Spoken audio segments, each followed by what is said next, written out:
Hey everybody. Get organized here, but just to tell you, I am working away from home in remote areas. I'm actually a recreational guide, so I'll be out of the office for the next several weeks. Might be able to get back and that sort of thing. Doesn't mean that I won't be checking in on the class. I think it's really important that you give me a call. I do have internet and Wi-Fi access several nights a week, so I'm not going to just drop you guys. I just want you to know that. So give me a call, text me, email. If you really have a problem, it just kind of gives me a red light or a green light that you're really having some trouble. Give me a call. You can call me anytime. I know it's not part of some young people's use of technology. There are some differences between you and I in some cases, and that's okay.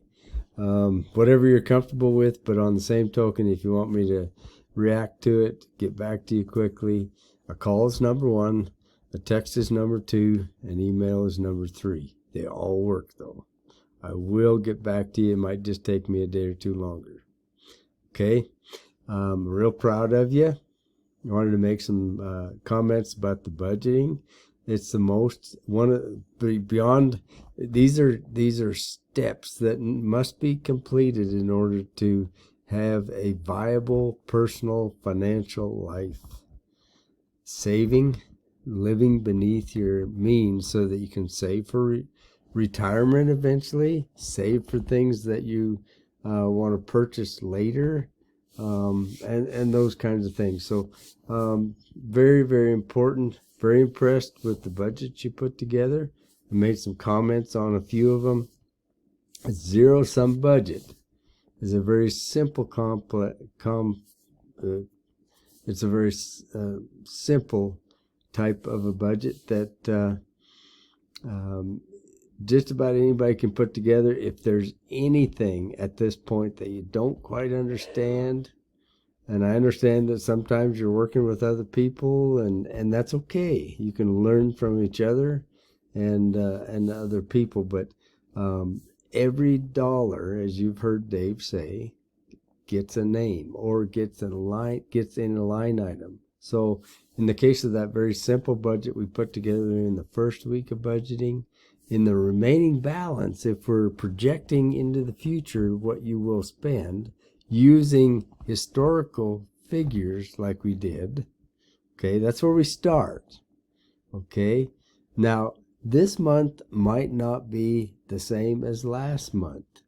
That's when you start what I call massaging the budget.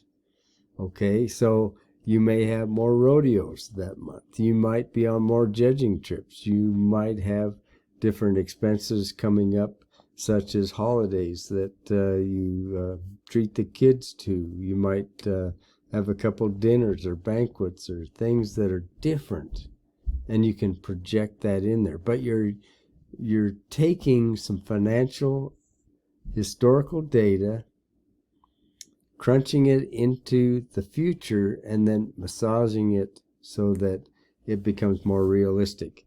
And then you live by it. Now, when you come up against the threshold of what you've budgeted, here's the thing: it takes some discipline, and it may not come right away. Is that okay? You just don't spend any more in that particular item. Okay. If it comes too early in the month, then you know that you didn't budget quite right. Okay, it's not a mistake. It's just that that's what happens. After about 3 months of doing this, you're going to be able to put the right figures down and become very, very good at this if you practice it. It's all about practice. I've taken many, many people through this process, and they just get better at it if they employ it. You have to live by it.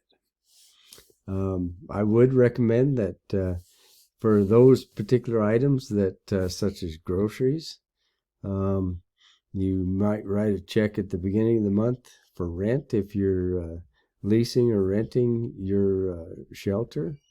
You may have certain items like clothing or recreation or entertainment that you put it in an envelope, have some cash, and you do not spend any more than what you have in those particular ones. I don't want you to go hungry. I'm not saying that either. It just means that we'll refine this budgeting process, and you get to do it for yourself.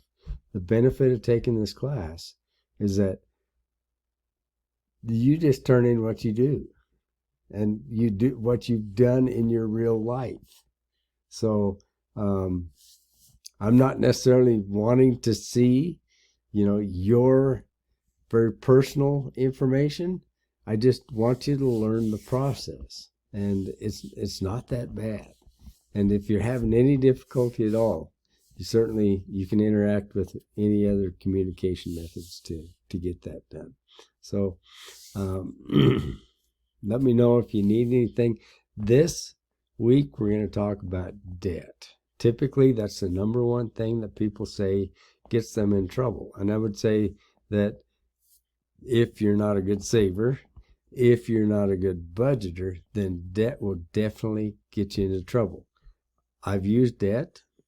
I've used it for buying land, buying houses, buying businesses, and all those things. And I've been accused of being anti-debt.